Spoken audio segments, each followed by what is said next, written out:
Hello and welcome back to my channel. आज हम पढ़ेंगे हेनरी फील्डिंग के द्वारा लिखा गया एक नॉवेल जोसेफ एंड्रयूज। एक आदमी जो हमेशा सच के रास्ते पर चलता है, लेकिन दुनिया उसके खिलाफ साजिशें रचती है। क्या वह हार मान लेगा या अपनी निष्ठा और साहस से सबको चौंका देगा? तो मिलिए जोसेफ एंड्रयूज से, एक कहानी जिसमें है रोमांच, धोखा और सच्चा प्यार। जोसेफ एंड्रयूज एक साधारण परिवार से था। उसके माता पिता का नाम गफ्फार एंड्रयूज और गैमर एंड्रयूज था, और वह पामेला जो है ये एक कैरेक्टर थी सैमुअल रिचर्डसन के नॉवेल में, पामेला और वर्च्यू रिवार्डेड में। और एक सर्वेंट गर्ल थी जो कि अपनी लास्ट तक जो है अपनी चैस्टिटी को बचाए रखती है। तो उसी के बेस पर जो है हेनरी फील्डिंग ने ये नॉवेल्स लिखा था जोसेफ एंड्रयूज। और इसमें जो जोसेफ एंड्रयूज है वो भी अपनी चैस्टिटी को बचाता रहता है इस नॉवेल में। तो जोसेफ एंड्रयूज जब 10 साल का था तो वह एक सर थॉमस बूबी थे, तो उनके यहाँ काम करने लगा। पहले उसको पक्षियों को भगाने का काम दिया गया, लेकिन उसकी आवाज ही इतनी मधुर थी कि पक्षी तो उससे डरने के बजाय उसके पास आ जाते। फिर उसे जिम्मेदारी दी गई कि वो शिकारी के कुत्तों के साथ काम करे, लेकिन वहां के जो कुत्ते थे ना वो अब जोसेफ की बात मानने लगे थे, अपने मालिक की नहीं। फिर आखिर में उसे अस्तबल में भेजा गया, और वहां पर उसने साबित कर दिया कि वह तो एक अच्छा घुड़सवार भी है। घुड़दौड़ में जब वह घोड़े पर बैठता तो सारे सट्टेबाज पूछते कि आज छोटा जोई किस घोड़े पर सवारी करेगा।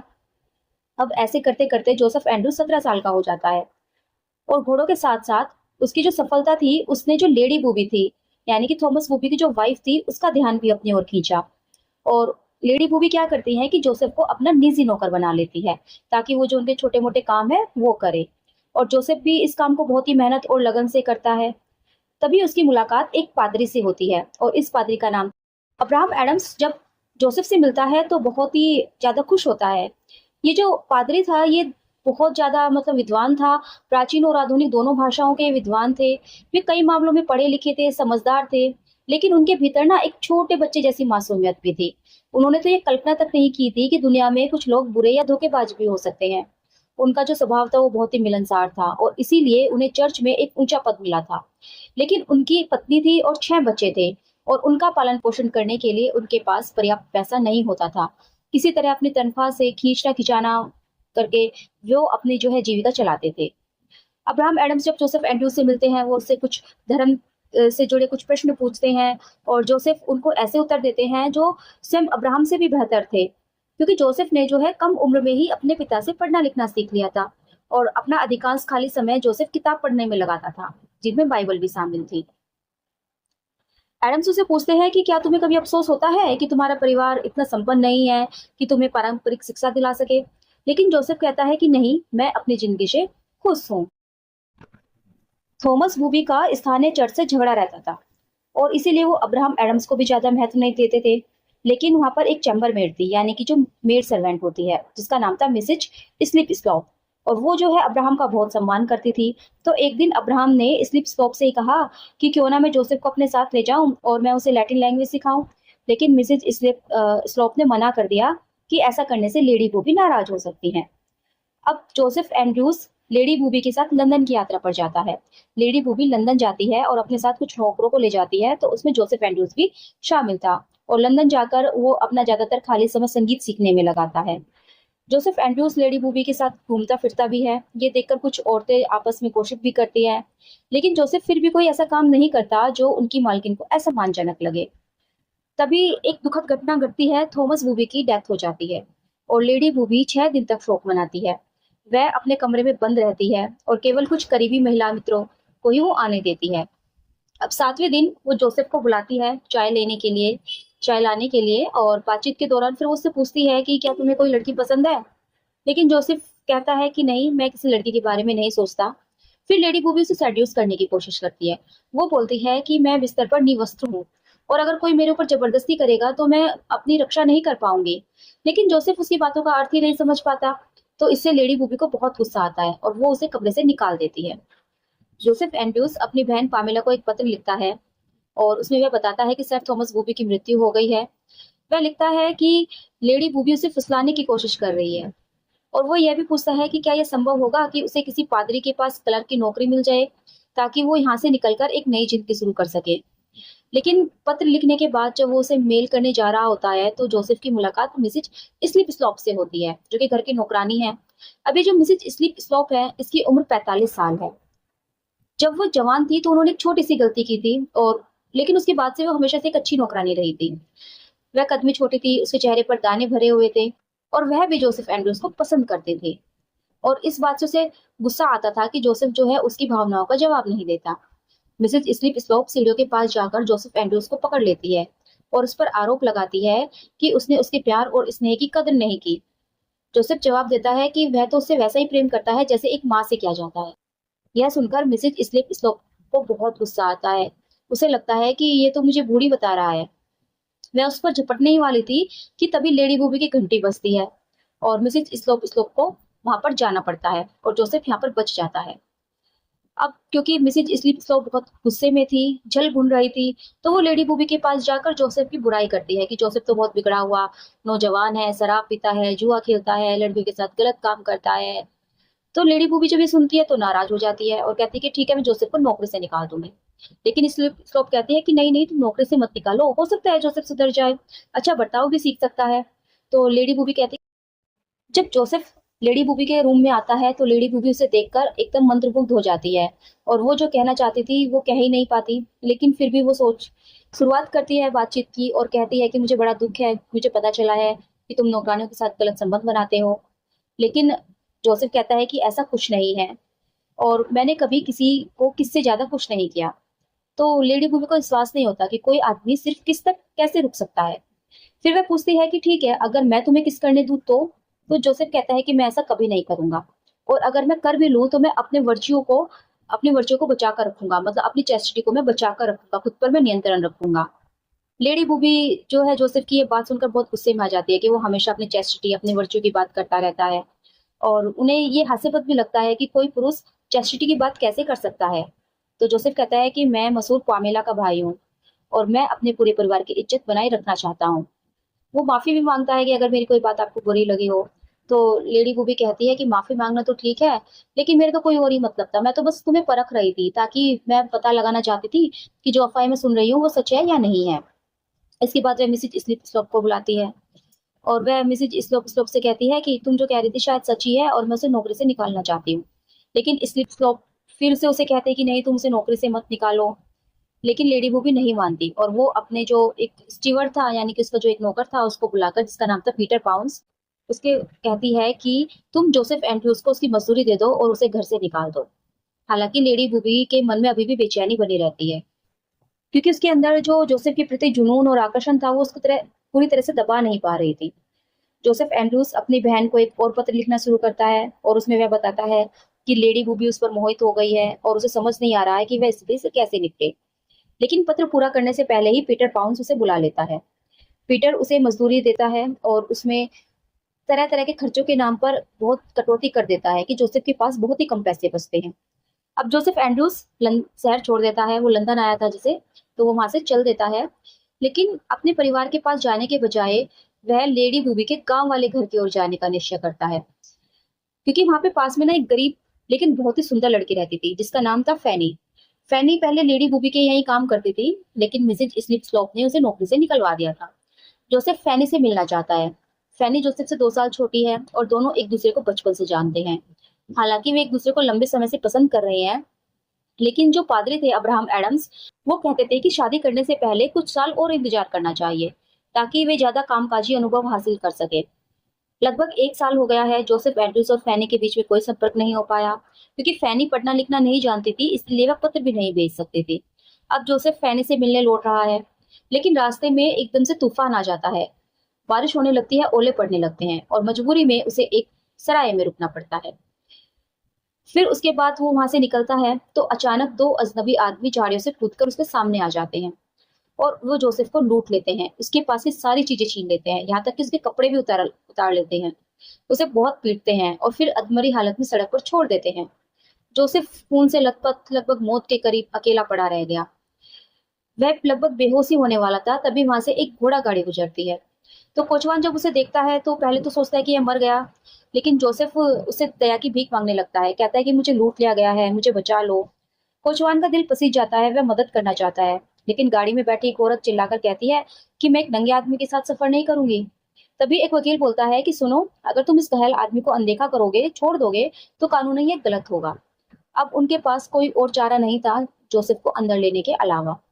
किसी की भी इच्छा नहीं थी, लेकिन फिर भी वो जोसेफ को अंदर जगह दे देते हैं। लेकिन कोई उसको कपड़े नहीं देता। रात भर वकील उससे लूटपाट के बारे में पूछता रहता है, और तभी अचानक वही डकैत सामने आ जाते हैं जिन्होंने जोसेफ को लूटा था, और सारे यात्रियों की वो जेबें खाली करवा लेते हैं।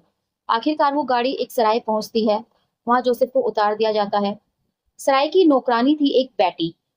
बैटी उसे बिस्तर पर लिटाती है और उसका ख्याल रखती है। सुबह होते ही बैटी ने, जो सराय के मालिक थे टोव हाउस, उनको सब बताया और कहा कि कृपया इस बेचारे को एक कमीज दे दीजिए। लेकिन जो टोव हाउस थे ना, उसकी पत्नी, उन्होंने साफ मना कर दिया। मालिक को दिल में बुरा तो लगा, लेकिन उसने कहा हम हर गरीब पर दया करेंगे तो खुद भूखे मर जाएंगे। लेकिन बैटी बहुत ही चतुर थी, उसे चतुराई से एक हल निकाला। उसने अपने एक प्रेमी से एक शर्ट उधार ले ली और वह जोसेफ को पहनाई। फिर एक सर्जन को बुलाया गया। उसने जोसेफ को देखा। जोसेफ ने उससे पूछा कि क्या मेरी जान को कोई खतरा है?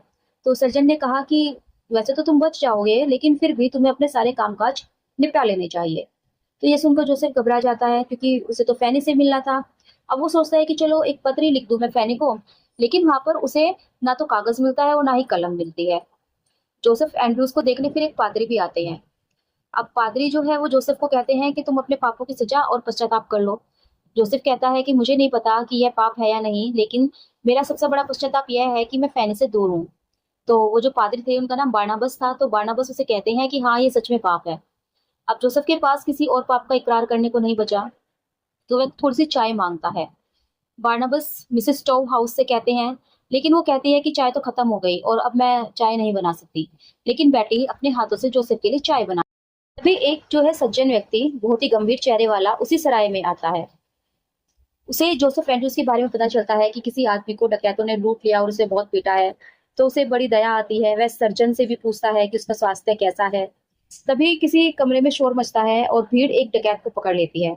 ये डकैत वही था जिसने जोसेफ को लूटा था।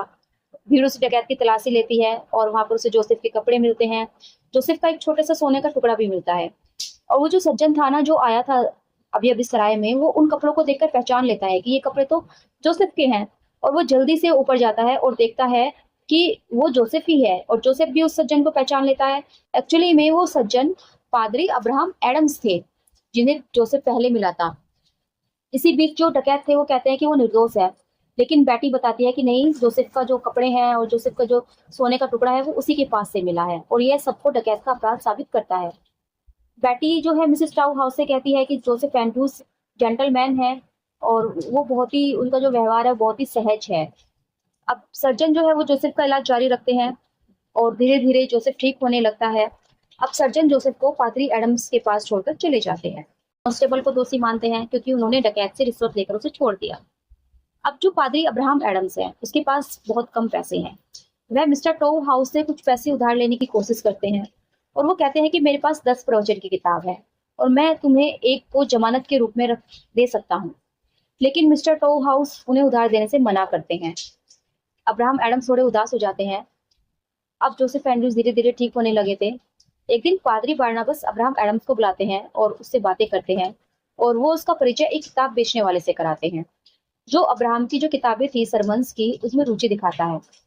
अब्राहम एडम्स बहुत उत्साहित होते हैं, लेकिन वो कहता है कि मैं सिर्फ प्रसिद्ध जो प्रवचन वाले लेखक है ना, उन्हीं की किताबें लेता हूँ, और मैं किताबें सिर्फ इसलिए ले रहा हूँ क्योंकि बारनाबस ने कहा है। मिसेस टाउ हाउस जो है वो बेटी को गाली देती है। अभी जो बेटी है ना, ये 21 साल की है। ये स्वभाव से बहुत ही अच्छी और उदार भी है, और शायद ये अच्छी नन भी बन सकती थी, यानी कि सन्यासी बन सकती थी। लेकिन वर्तमान में एक सराय की चैम्बर बेड होने के कारण वह कुंवारी नहीं रह सकती। कई मेहमान उससे प्यार करते हैं, और कभी कभी वह भी उनके लिए आकर्षित हो जाती है। तो इसका मतलब कि वो वर्जन नहीं थी, और इसीलिए वो सन्यासी भी नहीं बन सकती थी। मिस्टर टाउ हाउस भी जो है अक्सर उसे पकड़ लेते हैं, उसे किस कर लेते हैं। लेकिन बेटी को जोसेफ एंड्रूज पहली मुलाकात में ही पसंद आ जाता है। एक दिन बेटी जो है जोसेफ को गले लगा लेती है। जोसेफ को ये अच्छा नहीं लगता, जोसेफ उसे दूर कर देता है। बेटी को बहुत गुस्सा आता है। वो बदला लेने की सोचती है, लेकिन फिर उसे याद आता है कि उसे तो अभी मिस्टर टोव हाउस का बिस्तर बनाना है, और वह मिस्टर टोव हाउस को का बिस्तर बनाने उसके रूम में चली जाती है। और जैसा कि अक्सर होता है, मिस्टर टोव हाउस उसे पकड़ लेते हैं। लेकिन तभी मिसेस टाउ हाउस कमरे में आ जाती है। तो यहाँ पर जो है ये सीन कट हो जाता है। तो यहाँ पर राइटर अनुमान लगाते हैं कि शायद उन्होंने बेटी को नौकरी से निकाल दिया होगा। अब अब्राहम एडम्स और जोसेफ एंड्रूज के अलग होने वाले थे, क्योंकि जो अब्राहम एडम्स थे उन्हें लंदन जाना था और जोसेफ एंड्रूज को वापस अपने गांव जाना था। तो वो दोनों अलग होने ही वाले थे कि अब्राहम एडम्स को पता चलता है कि उनकी बैग में तो जो किताबें थी प्रवचनों की वो है ही नहीं, क्योंकि मिसेस एडम्स ने उन्हें कपड़ों से बदल दिया था। वो अपने बैग में किताबें लेकर चले थे, सरमन्स की, प्रवचन की, लेकिन कुछ किताबों को मिसेस एडम्स ने कपड़ों से बदल दिया था। इसका मतलब ये हुआ था कि अब अब्राहम और जोसेफ दोनों को गांव ही जाना पड़ेगा, क्योंकि अब्राहम को अपनी किताबें वापस लेने जाना पड़ेगा। अब्राहम ने जो है सराय का बिल चुकाया और उसके पैसे लगभग खत्म हो गए थे। अब अब्राहम ने कहा कि ठीक है, हम यात्रा करेंगे तो हम एक घोड़ा ले लेते हैं और हम दोनों इसका आधा आधा पे कर देंगे। लेकिन अब्राहम जो है ना, ये थोड़ा सा भुलक्कड़ आदमी भी है। वो घोड़े के लिए पे नहीं करता और वो आगे बढ़ जाता है। वो सोचता है कि जोसेफ पीछे से घोड़े पर आकर उसको पकड़ लेगा, मतलब उससे मिल जाएगा। अब जोसेफ को जिम्मेदारी मिल जाती है, उसे ही जो है इनका जो घोड़े संभालने वाला है होस्टलर, उसे भुगतान करना पड़ता है। जोसेफ के पास घोड़े का भुगतान करने के लिए पैसे नहीं है।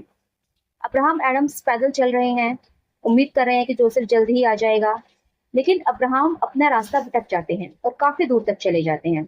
फिर वो किसी राहगीर से पूछते हैं कि यहाँ पर कोई पास में एले हाउस है। तो पता चलता है कि एले हाउस तो उसके बिल्कुल पास में ही है। अब्राहम एडम्स एले हाउस में प्रवेश करते हैं और एक प्याला शराब मंगाते हैं। वहाँ कुछ अजनबियों की बातें सुनते हैं जो एक मजेदार कहानी सुना रहे थे कि कैसे सराय वाले ने एक घोड़े को रोक रखा था। तभी अब्राहम को याद आता है, अरे मैंने तो अपने घोड़े का भुगतान ही नहीं किया। तो वह वापस जाने का मन बनाते हैं, लेकिन तभी क्या होता है कि बारिश शुरू हो जाती है।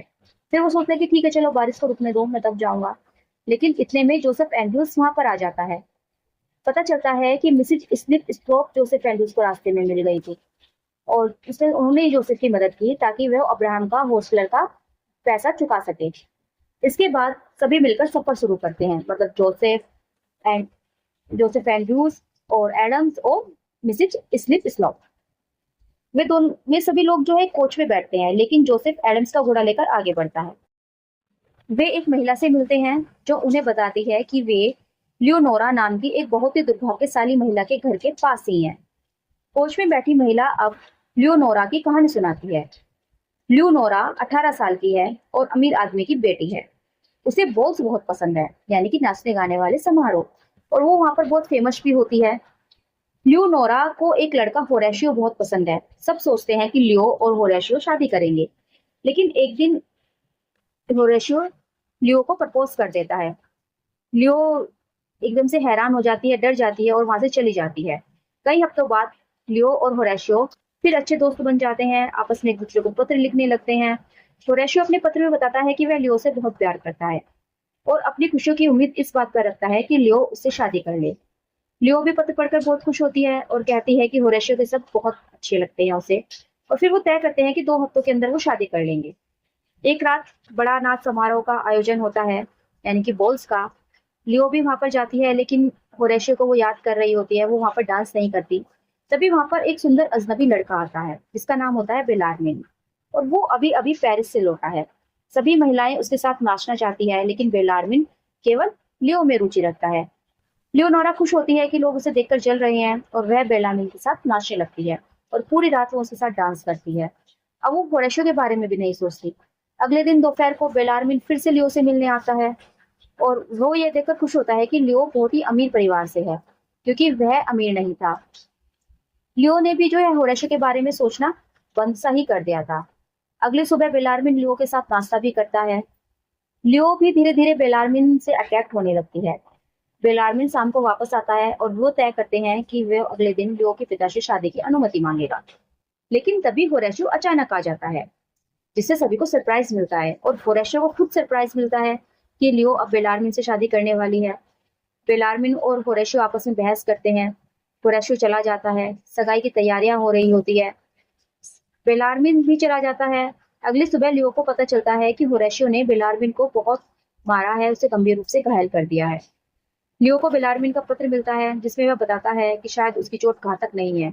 लियो तय करती है कि वह उसे देखने जाएगी। अब क्या होता है कि वो जो महिला कहानी सुना रही थी कोच में बैठी, वो कहानी को रोक देती है, क्योंकि कोच एक सराय पर पहुंच गया था। अब्राहम एडम्स कोच से उतरते हैं और सीधे सराय की रसोई में जाते हैं। अंत में फिर से सभी लोग कोच में आते हैं। अब अब्राहम घोड़े पर बैठकर चलने लगते हैं और जोसेफ कोच में बैठ जाता है। अब जो है वो कहानी आगे शुरू करती है। वो बताती है कि जो लियो थी वो अक्सर बेलार्मिन से मिलने जाती थी, उसकी देखभाल करती है जैसे उसकी नर्स हो। कुछ लोग धीरे धीरे कोशिश भी करने लगते हैं कि लियो का यह व्यवहार सही नहीं है। एक महीने में बेलार्मिन ठीक हो जाता है और अब वह लियो के पिता से शादी की अनुमति मांगने जाता है।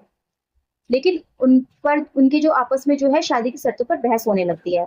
बेलार्मिन चाहता था कि उसे 6 घोड़ों वाला कोच मिले, लेकिन लियो के पिता केवल 4 घोड़े देने को तैयार थे। बेलार्मिन समझ जाता है कि इस प्रस्ताव पर वह लियो से शादी नहीं कर सकता। पिता कहते हैं कि वह और कुछ नहीं दे सकते। अंत में बेलार्मिन वापस पेरिस लौट जाता है और लियो को संदेश भेजता है कि अब मैं तुमसे शादी नहीं कर सकता। तब से जो है लियो लगातार दुखी जीवन जी रही है।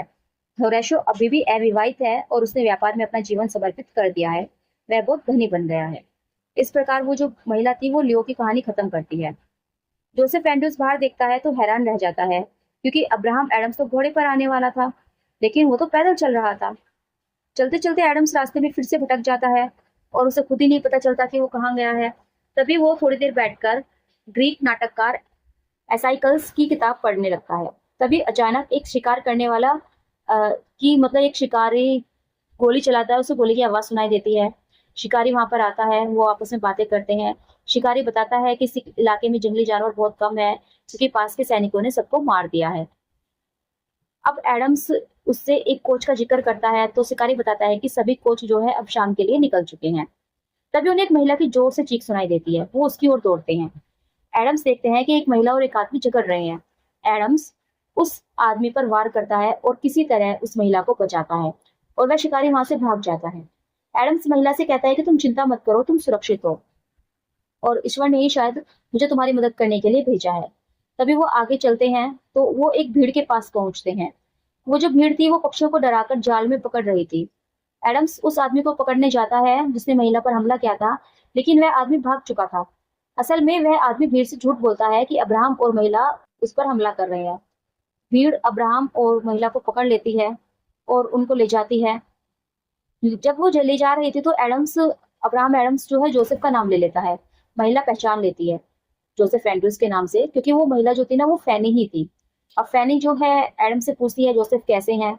एडम्स कहते हैं कि उसे उम्मीद है कि फैनी वफादार रही, क्योंकि जोसेफ अभी भी उसकी परवाह करते हैं। अब जो बर्ड बैटर्स थे, जो पक्षियों को पकड़ने वाले थे, वो अब्राहम एडम्स और फैनी को जस्टिस के पास ले जाते हैं। जस्टिस अभी अभी लोमड़ी का शिकार करके लौटा है तो उसका मूड भी अच्छा है। जस्टिस सारी बातें समझता है, लेकिन बाद में सब साफ हो जाता है और जस्टिस एडम्स को छोड़ देता है। अब फैनी को पता चलता है कि एक युवक उसी सराय की तरफ जा रहा है जहाँ पर जोसेफ एंड्रूज ठहरा हुआ है। अब्राहम एडम्स और फैनी और उनका गाइड अब उसी सराय की तरफ जाते हैं, लेकिन बारिश की वजह से उन्हें पहले एक दूसरे सराय में ठहरना पड़ता है। सराय में वो सुनते हैं कि एक कमरे में कोई प्रेमी गीत गा रहा है। अचानक अब्राहम एडम्स देखता है कि फैनी का चेहरा पीला पड़ गया है, क्योंकि फैनी समझ जाती है कि यह गाने वाला जोसेफ एंड्रूज ही है। फैनी जोसेफ के पास जाती है। जोसेफ उससे मिलता है। एडम्स उनको देखकर इतना खुश होता है कि वो देख ही नहीं पाता कि उसकी किताब आग में जल रही है। वो किताब बचाने की कोशिश करता है, लेकिन ज्यादातर किताब जल चुकी होती है। शुरुआत में तो मिसेज स्लीप स्लो फैनी को पहचान नहीं पाती, हालांकि उन्होंने कई साल एक ही घर में काम किया था। अब्राहम एडम्स हैरान है कि फैनी को पहचान नहीं पाई। वह सोचते हैं कि फैनी बहुत ही नेक और शुभ लड़की है। अंत में जोसेफ और फैनी मिल जाते हैं और तुरंत शादी करना चाहते हैं, लेकिन एडम्स कहते हैं कि अभी इतनी जल्दी मत करो। अगली सुबह उन्हें बिल मिलता है, क्योंकि एडम्स ने बहुत ज्यादा बियर पी ली थी तो बिल बहुत ज्यादा आता है और उनके पास पैसे नहीं होते। एडम्स किसी दोस्त के पास जाकर उधार लेने की सोचता है, लेकिन उसे उधार नहीं मिलता। वो वापस आता है। जोसेफ एंड्रूज और फैनी को बताता है कि उसे पैसे नहीं मिले। वो फिर से बाहर जाकर पैसे मांगने की कोशिश करता है, लेकिन उसे कुछ नहीं मिलता। वो वापस आने लगता है तो तभी तूफान आ जाता है। सौभाग्य से उसे एक गरीब व्यापारी मिल जाता है जो पहले आयरिश रेजिमेंट में ड्रमर था। वह उन्हें इतना पैसा उधार देता है कि मेजबान को चुकाया जा सके। अब ये जो आदमी है ना, इसको याद रखना, क्योंकि ये आगे भी मिलने वाला है और ये एक बहुत बड़ा रहस्य खोलेगा। अब इसका नाम नहीं बताया है, लेकिन आगे हमको पता चलेगा। अब पैसा चुकाकर वो उस सराय से आगे पहुंचते हैं।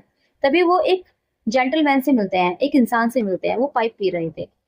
वो जो है एडम्स को पहचान लेते हैं कि ये तो एक पादरी है और उन्हें बियर और वाइफ ऑफर करते हैं। वो जोसेफ और फैनी को कहते हैं कि तुम बहुत अच्छे हो, मतलब वो इस तरह से बातें करते हैं जैसे वो बहुत ही उदार सज्जन है। सज्जन चाहते हैं कि एडम्स उनके पादरी बन जाए, लेकिन एडम्स मना कर देते हैं क्योंकि एडम्स का परिवार बहुत बड़ा है। सज्जन फिर कहते हैं कि मैं चाहता हूँ कि तुम रात को मेरे घर रुको, लेकिन क्या है ना कि मेरे घर की जो हाउसकीपर है वो बाहर चली गई है और मेरे सभी घर के सभी कमरे बंद हैं। फिर वो कहता है कि मैं तुम्हें कुछ घोड़े दे सकता हूँ, लेकिन पता चलता है कि उसके तो सभी घोड़े बीमार हैं। जोसेफ एंड्रूज को यहाँ पर उस पर उन पर शक होता है, लेकिन एडम्स को नहीं होता। एडम्स सोचता है कि नहीं, ये तो बहुत ही सज्जन व्यक्ति है। रात में सभी सो जाते हैं। सुबह जो वो सज्जन थे ना वो वहां से चले जाते हैं। एडम सोचते हैं कि क्यों ना उस व्यक्ति को पत्र लिखकर पैसे मांगूं, लेकिन पता चलता है कि वो तो घर पर नहीं है, वो तो लंबी यात्रा पर निकल गए। सराय का मालिक बताता है कि वो तो झूठा इंसान था, उसके पास किसी को देने के लिए कुछ भी नहीं है। एडम्स को धोखा मिला और इतना बड़ा बिल बन गया कि चुकता नहीं कर सकते थे। लेकिन सराय का मालिक कहता है कि कोई बात नहीं, तुम बिल मत चुकाओ, तुम्हें कोई नुकसान नहीं होगा। अब एडम्स और सराय के मालिक आपस में बातें करने लगते हैं। वो बताते हैं कि वो जो सज्जन था ना, जो बहुत उदार बन रहा था, उसने शहर के कई लोगों के साथ गलत किया है, कई शहर के कई लोगों को धोखा दिया है। वो बताता है कि एक युवक था जो पादरी बनने के लिए विश्वविद्यालय गया। सज्जन ने उसे कहा कि मैं तुम्हारी मदद करूंगा, लेकिन उसने अपना वादा पूरा नहीं किया। युवक को स्कूल छोड़ना पड़ा, वह शराब पीने लगा और जेल में मर गया। इसी तरह जो मैं सराय का मालिक यानी कि जो कहानी बता रहा था, वो भी पहले एक जहाज का कप्तान था और उसी उदार व्यक्ति ने उसे प्रमोशन का वादा किया था, लेकिन उसने नहीं कराया। तो सराय का मालिक कहता है कि उसने दुनिया में बहुत कुछ देखा है, लेकिन एडम्स कहता है कि उसने अपनी किताबों में और भी ज्यादा देखा है। दोनों में बहस होने लगती है। तभी जोसेफ एंड्रूज और फैनी कमरे में आ जाते हैं और वहां से जाने के लिए तैयार होते हैं। वो देर रात सराय छोड़ते हैं, जोसेफ, फैनी और एडम्स। आसमान बादलों से भरा है, तारे दिखाई नहीं दे रहे। एडम्स उनसे दूर बैठते हैं और भूतों के बारे में सोचते हैं। तभी वहां पर कुछ आवाजें आने लगती है। जोसेफ, फैनी और एडम्स डरकर भागने लगते हैं। फिर वो एक घर पर पहुंचते हैं, दरवाजा खटखटाते हैं। दरवाजे पर विल्सन नाम का एक साधारण सा आदमी आता है, वो उन्हें अंदर ले जाता है। तीनों आग के पास बैठते हैं, फिर वापस में बातें करने लगते हैं। उसके बाद फैनी और जोसेफ एंड्रूज से सोने चले जाते हैं, लेकिन विल्सन और एडम्स बातें करते रहते हैं। एडम्स विल्सन के बारे में पूछता है तो विल्सन बताता है कि मैं अच्छे परिवार से हूँ और मैंने जो है स्कूल में लैटिन और थोड़ी ग्रीक भी सीखी है। जब मैं 16 साल का था तो मेरे पिता की डेथ हो गई थी। जब मैं 17 साल का था तो मैंने स्कूल छोड़कर लंदन चला गया। मैंने सारा पैसा खर्च कर दिया, लेकिन मैं वहां पर एक जेंटलमैन भी बन गया। मैंने 6 महिलाओं का ध्यान आकर्षित किया, लेकिन सभी महिलाएं वर्जिन थी। मैंने 3 साल ऐसे ही बेकार बिताए, खाना, कॉफी हाउस, थिएटर। एक दिन मैंने एक गलत महिला के साथ फ्लर्ट कर लिया, जिससे वहां पर एक स्थानीय कप्तान था, वो नाराज हो गया और मेरे कई जान पहचान वाले मुझसे दूर हो गए। किसी ने मुझे सलाह दी कि मैं उससे युद्ध करूं, कप्तान से लड़ूं, लेकिन मैं उससे लड़ नहीं सकता था। मैं भागकर एक टेम्पल नामक नए इलाके में चला गया। टेम्पल में मैंने अपनी जिंदगी को और बर्बाद कर लिया, प्ले हाउस और वैश्यालयों में समय बिताया। एक दिन सर्जन ने कहा जब मैं बहुत बीमार हो गया कि मुझे अपने कमरे में ही रहना चाहिए, और मैं मान गया। फिर मैंने एक मिस्ट्रेस ढूंढी जिसने जिसे एक प्रसिद्ध बदनाम महिला ने सुझाया था। लेकिन वो जो मिस्ट्रेस थी वो कभी कभी ही ठीक रहती थी और वो अन्य पुरुषों के साथ फ्लर्ट करती थी, इसलिए मैंने उसे छोड़ दिया। लेकिन महिलाओं का पीछे पीछा करना नहीं छोड़ा, जिससे जो वो सर्जन थे वो भी बहुत परेशान हो गए। मैंने फिर प्यार छोड़कर शराब और मस्ती में समय बिताना शुरू किया। जुआ और पैसे कमाने की चालों में फंसता रहा। बहुत सारे तरीके अपनाए पैसे कमाने के लिए। अंत में मुझे एक $3000 वाला लॉटरी टिकट मिला, लेकिन मैंने उसे किसी रिश्तेदार को दे दिया और इस वजह से मैं कर्ज में भी पड़ गया और जेल भी गया। फिर मैंने फिर मुझे हरियट नाम का एक लड़की का पत्र मिला। वो रिश्तेदार की ही बेटी थी जिसे मैंने टिकट दिया था। उसने लिखा कि उसके पिता मर गए और अब वह पैसा उसका है, और हैरियट ने उसको $200 भी भेजे। विल्सन जो है आगे बताता है कि मैं हैरियट से मिलने गया और मुझे वो इतनी सुंदर लगी कि मैं उससे प्यार करने लगा और फिर मैंने उससे शादी कर ली और अब हम खुशहाल जीवन जी रहे हैं। मेरे कई बच्चे हैं, लेकिन एक बेटा जिसे बचपन में ही चोरों ने चुरा लिया था, आज भी मैं उसे बहुत याद करता हूँ। मैं अपने बेटे को पहचान लूंगा क्योंकि उसके बाएं सीने पर स्ट्रॉबेरी जैसा निशान है। एडम्स ये सुनकर दुखी होता है। अब्राहम एडम्स जो है उसके दुख में रोते भी हैं। सुबह होती है और वो वहां से निकल लेते हैं। एडम्स कहता है कि विल्सन वैसे ही जीवन जीता है जैसे पुराने समय के लोग रहते थे। अब वो दोनों बातें करने लगते हैं विल्सन के जीवन पर। एडम्स कहते हैं कि विल्सन की जो परेशानियां हैं उसकी जवानी और पब्लिक स्कूल जाने की वजह से हुई है। लेकिन जोसेफ कहता है कि सर थॉमस वो भी तो पब्लिक स्कूल जाते थे, लेकिन वो तो अच्छे आदमी थे। लेकिन एडम्स कहता है कि फिर भी प्राइवेट स्कूल पब्लिक स्कूल से बेहतर होते हैं। तभी वो एक जंगल के पास सुंदर जगह पर रुकते हैं। एडम्स वहां पर सो जाता है और फैनी और जोसेफ आपस में बातें करने लगते हैं। तभी उन्हें पता चलता है कि जो विल्सन ने तोहफा दिया था ना, उसमें खाने पीने का सामान था और एक छोटा सा सोने का टुकड़ा भी था। तभी वहां पर एक खरगोश आता है। फैनी उसे पकड़ना चाहती थी, लेकिन तभी कुछ कुत्ते वहां पर आकर उसे पकड़ लेते हैं। अब वो जो कुत्ते थे वो एडम्स के पास जाने लगते हैं।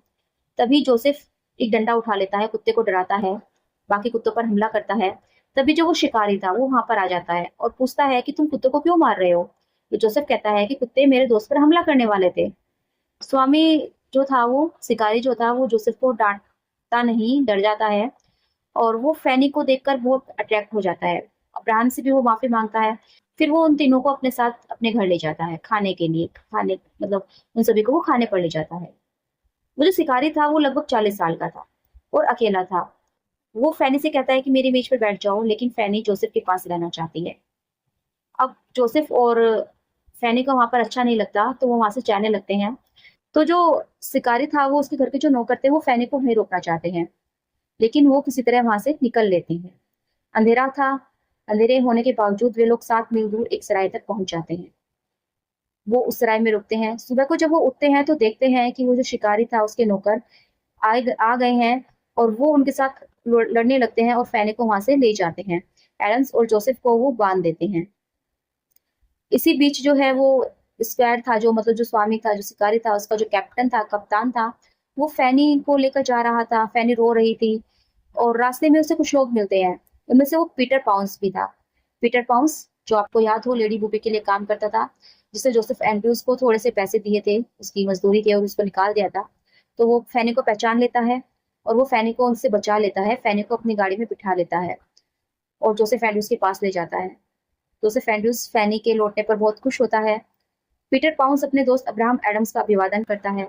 अब पीटर पाउंस फैनी को कहता है कि तुम मेरी गाड़ी में बैठकर आगे चलो, लेकिन फैनी जोसेफ के साथ जाना चाहती है। तो अंत में एडम्स पीटर पाउंस की गाड़ी में बैठता है और जोसेफ और फैनी घोड़े पर चलते हैं। तभी वो गांव में पहुंच जाते हैं और लेडी बूबी भी वहीं पर आ जाती है। लेडी बूबी जोसेफ को देखती है तो वह बहुत खुश होती है। गांव के लोग भी खुश होते हैं कि लेडी बूबी लौट आई है, क्योंकि लेडी बूबी उनकी बहुत मदद किया करती थी। अब्राहम एडम्स को भी गांव वाले जो है बहुत अच्छे से स्वागत करते हैं। जोसेफ और फैनी का भी अच्छी तरह से स्वागत किया जाता है। एडम्स उन्हें अपने घर ले जाता है और उन्हें खाना खिलाता है। खाने की मेज पर सब खुश हैं, लेकिन लेडी बूबी अभी भी परेशान है, क्योंकि जब लेडी बूबी ने जोसेफ को नौकरी से निकाल दिया था उसके बाद भी उसके बारे में सोचना बंद नहीं किया था। जोसेफ के प्रति उसकी इच्छा उसे अब भी परेशान करती थी। अगले दिन सुबह लेडी बूबी चर्च जाती है और वहाँ पर अब्राहम एडम्स घोषणा करते हैं कि वह जोसेफ एंड्रयूज और फैनी की शादी की कानूनी सूचना प्रकाशित करने वाले हैं। लेडी बूबी अब्राहम एडम्स के सामने आती है और उसे ऐसा करने से मना करती है, लेकिन अब्राहम एडम्स कहते हैं कि जोसेफ ने कोई गलत काम नहीं किया और फैनी भी बहुत ही सज्जन और साफ दिल की लड़की है। लेकिन बूबी जो है एडम्स को अभद्र कहती है। एडम्स कहते हैं कि मैं शादी में हस्तक्षेप नहीं करूँगा, आप कोई सही वजह दीजिए शादी ना होने की। अगर कोई सही वजह नहीं होगी तो मैं अपनी घोषणा वापस नहीं लूँगा। तो लेडी बूबी कहती है कि ठीक है, मैं कोई अन्य उपाय ढूंढ लूँगी। फिर लेडी बूबी एक वकील को बुलाती है, मिस्टर स्काउट को, जो कि इलाकों में जो है शादी से जुड़े मामलों में ही काम करते थे, और वो स्काउट को सारी बातें बताती है कि जोसेफ एंड्रयूज और फैनी की शादी गैर कानूनी है। तो स्काउट कहता है कि वैसे तो कानून के अनुसार उन्हें शादी करने से कोई रोक नहीं सकता, लेकिन ज़रूरी तो नहीं है कि कानून में जो तय है वो ही सही हो। मैं खुद कानून तो नहीं बदल सकता, लेकिन हाँ, मैं रोकने की कोशिश ज़रूर कर सकता हूँ। कानून इतना साधारण नहीं है कि लेडी बूबी जैसी धनी महिला पर असर करे। इसके अलावा इस इलाके के जो न्यायाधीश है ना, जस्टिस फ्रोलिक, वो भी जो है गरीबों के खिलाफ कानून का फ़ायदा उठाने में माहिर हैं। कुछ दिनों बाद श्रीमती स्लोप बताती है कि स्काउट ने जोसेफ और फैनी को जस्टिस के सामने पेश किया और उन्हें फांसी की सज़ा दी जा सकती है। लेडी बूबी को फैनी की तो कोई चिंता नहीं होती, लेकिन वह जोसेफ के लिए परेशान हो जाती है। लेडी बूबी अपने घर लौटती है, तभी पाती है कि उसका भतीजा स्क्वायर बूबी वापस आ गया है और उससे शादी कर ली है, और स्क्वायर बूबी की जो पत्नी है वो है पैमेला, यानी कि जोसेफ एंड्रूज की बहन। अब स्क्वायर बूबी और पैमेला लेडी बूबी से जोसेफ के बारे में बात करते हैं, पूछते हैं, तो उन्हें पता चलता है कि जोसेफ को जस्टिस के पास ले जाया जा रहा है, तो वे भी वहाँ पर चले जाते हैं। अब जो स्क्वायर बूबी था वो जस्टिस को अच्छे से जानता था, तो वो जस्टिस के पास जाता है और जस्टिस उसे बताता है कि जोसेफ और फैनी को चोरी के आरोप में 1 महीने की जेल दी गई है। जोसेफ पर एक डाल चोरी करने का आरोप है, डाल यानी कि एक पेड़ की डाल, जिसे थॉमस टोटर ने देखा था और फैनी ने उसकी मदद की थी। तो स्क्वायर बूबी कहता है कि एक डाली की चोरी के लिए जेल भेजने के बजाय तुम जोसेफ और फैनी को मेरे देखभाल में छोड़ दो। जस्टिस भी उसकी इस बात को मान लेता है। अब स्क्वायर बूबी जोसेफ और फैनी को लेकर चला जाता है। अब्राहम एडम्स भी उसकी मदद करने के लिए आता है, लेकिन तब तक देर हो चुकी थी। स्क्वायर बूबी जो है उसे कोच में बैठने के लिए आमंत्रित करता है। वे लेडी बूबी के घर लौटते हैं। लेडी बूबी बहुत खुश होती है ये जानकर कि पामेला जो है जोसेफ की बहन है और उसे अब जोसेफ के करीब आने का बहाना मिलेगा। जोसेफ एंड्रूज और पामेला की मुलाकात होती है, दोनों खुश होते हैं। जोसेफ फिर सभी को अपनी बात अपने बारे में बताता है, अपनी घटनाओं के बारे में। लेडी बूबी भी बड़े मज़े से सुनती है, लेकिन जहाँ पर वो फैनी का जिक्र करता है तो वो उसे पसंद नहीं आता। फिर वहाँ पर तय होता है कि जोसेफ और फैनी सोमवार में शादी करेंगे।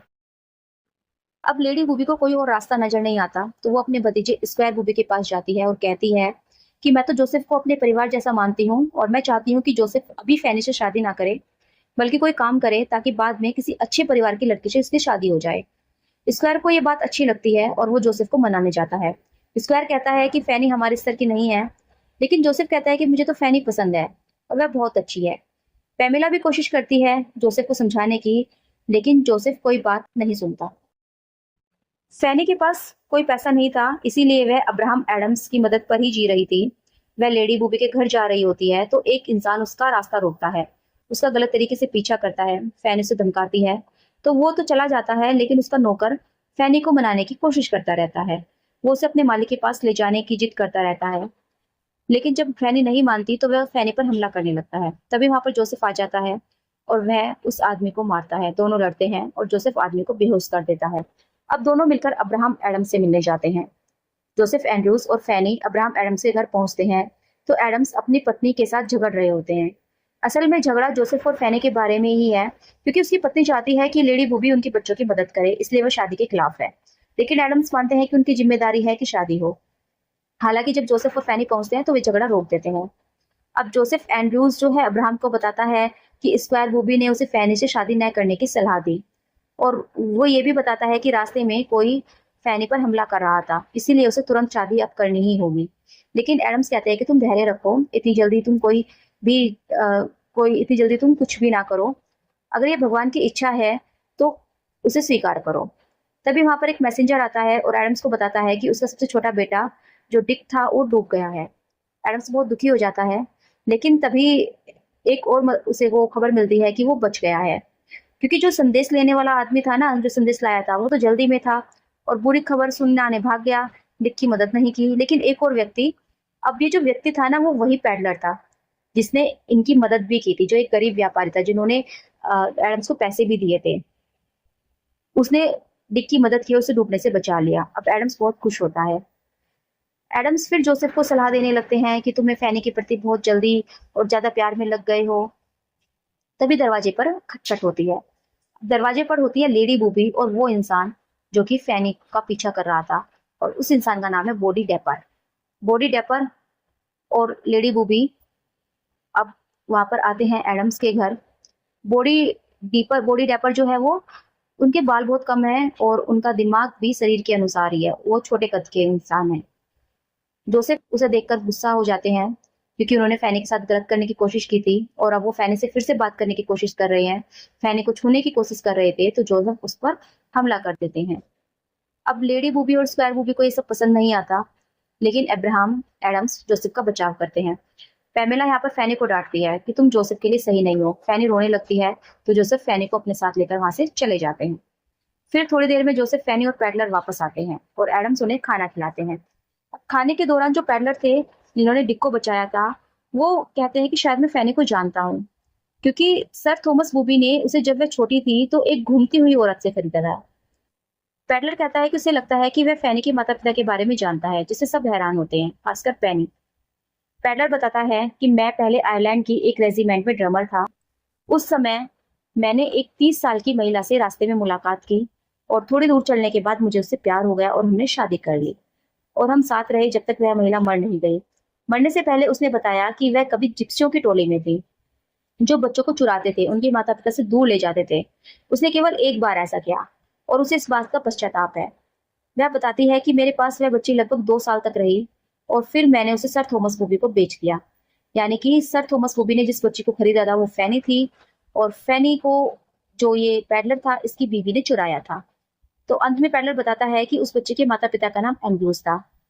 अब ये बहुत ज्यादा शॉकिंग न्यूज होती है क्योंकि इस अगर फैनी के माता पिता का नाम एंड्रूज था तो फैनी और जोसेफ भाई और बहन हुए। एडम शुक्रिया अदा करता है कि सच सामने आ गया, नहीं तो वो भाई बहन की शादी करा देते। लेडी बूबी इधर खान डिनर पर बैठी है लेकिन कुछ खा नहीं रही। तभी उसे पता चलता है कि जोसेफ और फैनी भाई बहन है। तो वो इस बात को सुनकर बहुत खुश होती है और वो तुरंत पैमेला को बताती है।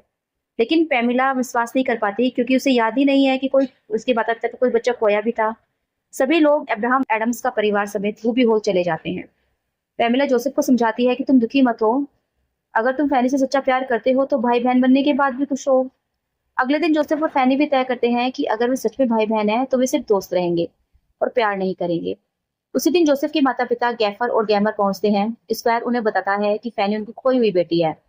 गैफर हैरान होता है क्योंकि उसने तो कभी बेटी के खोने की बात सुनी नहीं थी। अब सब खुश हो जाते हैं, लेकिन लेडी वो भी दुखी हो जाती है कि अगर ये भाई बहन ना हुए तो।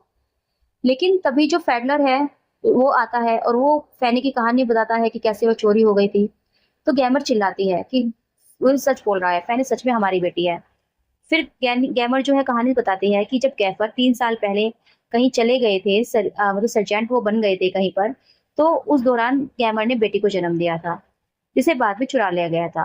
जब बच्ची लगभग 1 साल की थी तो एक ज्योतिषी उनके घर आया। उसके जाने के बाद गैमर ने रोने की आवाज सुनी तो उसने पाया कि उसकी लड़की बदलकर एक लड़का हो गई है, यानी कि उसकी लड़की को उठा लिया गया था और वहां पर एक लड़का था। पेडलर आश्चर्यचकित होता है। गैमर बताती है कि जोसेफ की छाती पर स्ट्रॉबेरी जैसा एक निशान है। जो जोसेफ उसे दिखाता है तो सबकी यकीन हो जाता है कि वह वही बच्चा है। पैडलर नहीं जानता कि जोसेफ का पिता कौन है, लेकिन तभी मिस्टर विल्सन वहां पर आ जाते हैं। वो एडम से मिलने आए थे। मिस्टर विल्सन याद होगा आपको, जिन्होंने उनको रात को अपने घर पर भी रोका था और अपने खोए हुए बेटे की कहानी वो सुना रहे थे। तो वो जब देखते हैं जोसेफ की छाती पर वो निशान तो वो उसको पहचान लेते हैं। बहुत खुश होते हैं, लेकिन लेडी बूबी अब दुखी हो जाती है और वहां से चली जाती है। फैनी खुश होती है कि उसे अपने असली माता पिता मिल गए। विल्सन भी जो है जोसेफ और फैनी की शादी की अनुमति दे देता है और कहता है कि पहले तुम्हें अपनी माँ से मिलना चाहिए। अब सभी स्क्वायर बूबी के घर पहुंचते हैं, रात वहीं बिताते हैं। अगले दिन मिस्टर विल्सन और जोसेफ अपनी माँ मिसेज हैरियट से मिलवाने जो है लेकर जाता है मिस्टर विल्सन जोसेफ को, और हैरियट उनके साथ स्क्वायर बूबी के घर लौटती है। शादी का दिन आता है, चर्च में समारोह होता है। 3 दिन बाद विल्सन और हैरियट जोसेफ और फैनी को अपने घर ले जाते हैं। स्क्वायर बूबी फैनी को 2000 पाउंड देता है। जोसेफ और फैनी खुश रहते हैं और फैनी जल्द ही अपने पहले बच्चे की मां बन जाती है। स्क्वायर बूबी एडम्स को अधिक वेतन देने की पेशकश करता है और वह स्वीकार कर लेते हैं। लेडी बूबी लंदन चली जाती है और वहां एक जवान कप्तान के साथ समय बिताती है। वह भी जोसेफ को भूल जाती है। जोसेफ फैनी के साथ खुशी खुशी रहता है और अपने माता पिता की तरह जीवन जीना चाहता है। तो यहाँ पर ये नॉवेल खत्म होता है।